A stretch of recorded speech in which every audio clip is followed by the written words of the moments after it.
Okay, guys, I'm gonna do some quick punch shots here on the last three par threes at Wolf. The first one is a no go for a punch, as one, it is very long, and two, it's like 50 something feet uphill. However, this one can be a little tricky because it plays downhill. But I do a punch three wood from this back tee. The greens are 13. Uh, get the reverse view. See, it's 247 downhill, 73 feet. So I'm actually guessing this is playing closer to 235 with the punch shot as far as total distance.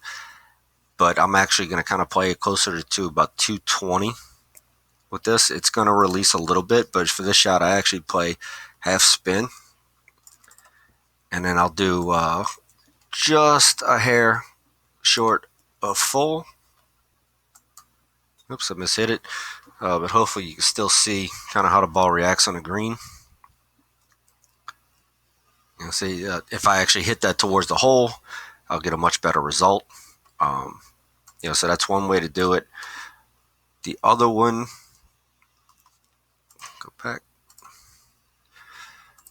You can hit the punch, do the three wood again, go full spin or near full spin, about 90%, and then just hit it full. And you actually have no risk of going long in the water. Oh, let's switch to a three wood. I hope so. You can see where that ball stops. It will not go long, which I know is a big worry for everybody. But let's do that one more time. Show y'all. Actually, I'll do this real quick. Show y'all the specs of my three wood. This is my three wood. It's only a 240 total distance, 4 meter speed, 3.5 precision. Not a lot of spin and some forgiveness. So you definitely have to play around with your own equipment and get a feel for this. Don't want driver. You can try a punch driver. I don't recommend it, as it rolls out a lot more. I've had it where it landed on the front of the green and then just completely ran all the way off the back, even with full backspin.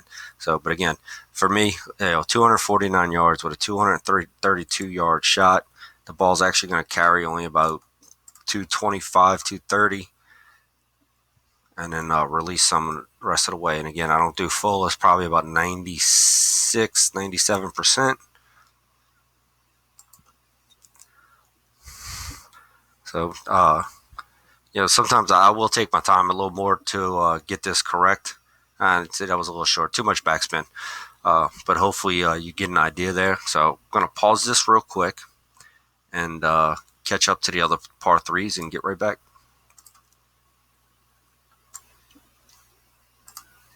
Alrighty, finally made it to the next par three. So this is 210 yards, minus 68 feet. This would potentially be a 5-iron, just a regular shot. But for the punch, I'll take the 3-iron. Again, my 3-iron, you see right here, only goes 208 yards. Well, I'm going to play this more like it's 200 yards with about 80% spin.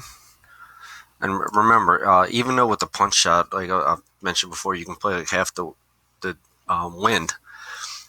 This is different, even with the 7 mile an hour wind. As you put backspin on it, and there's so much downhill, the more it stays in the air, the more the wind will affect it. So you're pretty much going to play this full 7 to 9 wind here. So again, I'm going to play this for about 200 yards. Oops, I mishit it. Hopefully you can see the distance, but I'll take a mulligan and go back. You can see that's about the right distance. Just got to hit it right. So, yeah, this is actually one I don't use a reverse view. I don't know why. It's actually kind of better, but I don't know. I've always kind of liked this view straight from the tee. So do this again. About 80% spin. Make sure it's on punch. And again, I'm playing for about 200 yards on my meter.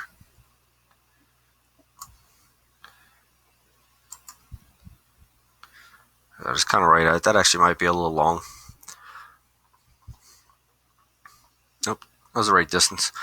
So you can see after you play along around with it, depending on your clubs, um, you can get to the right spot with the right spin. Um, I used the TaylorMade TP5 level 94. I've gotten really accustomed to these. Now there's an option. I mean, you can obviously go full spin, play the wind a little bit more, and then hit it a little harder. Which in this case, I'd play it for more like 205 with this punch in full spin. So there is a way. Oh, this is actually I'm missing well right, and it's going to kick all the way back. That was actually a little long. Actually, still a decent shot. You can see how full spin actually will let it roll and do certain things. Somebody did ask me on these specific holes though if you ever use top spin. I will actually show you why I do not. Yes, I could. So I could do half. One, I'll have to hit this a lot softer. But with top spin, it actually won't let the ball fly as far. So I'm going to have to play this just over 75% to get the roll. But if I fly it too far, it's going to roll off the back. But so that, a little more than 75%. So I'll say about 85. And I'm getting lucky.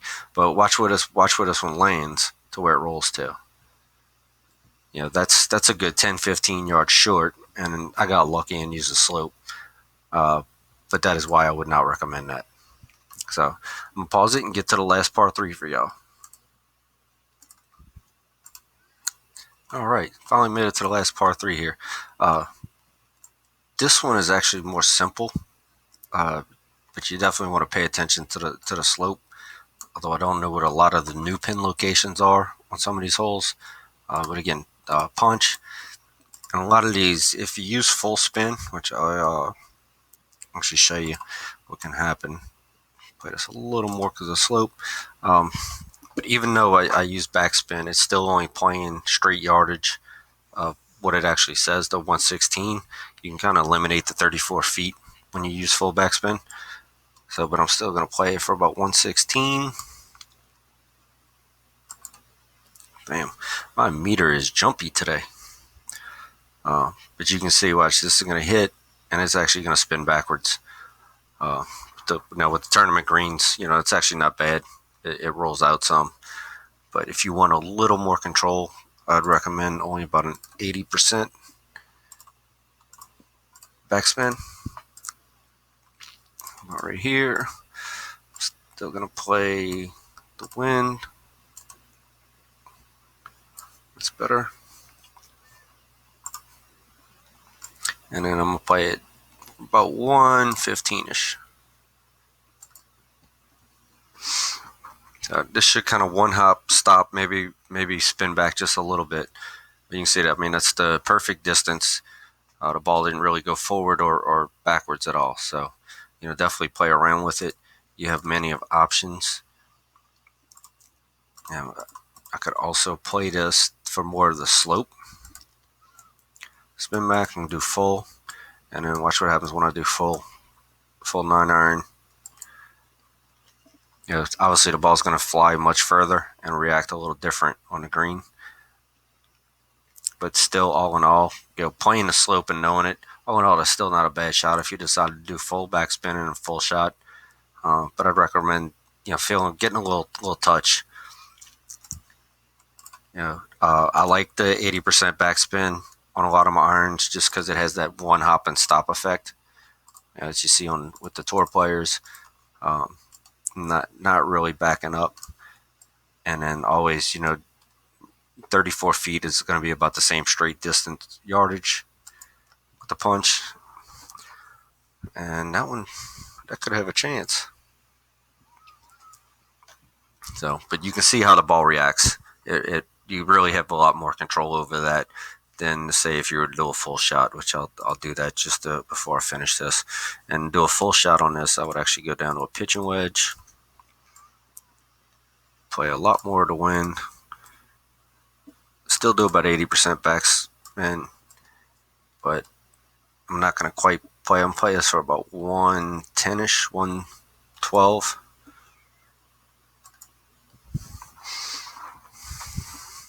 So you do have multiple ways of doing this, but uh, that actually turned out pretty good.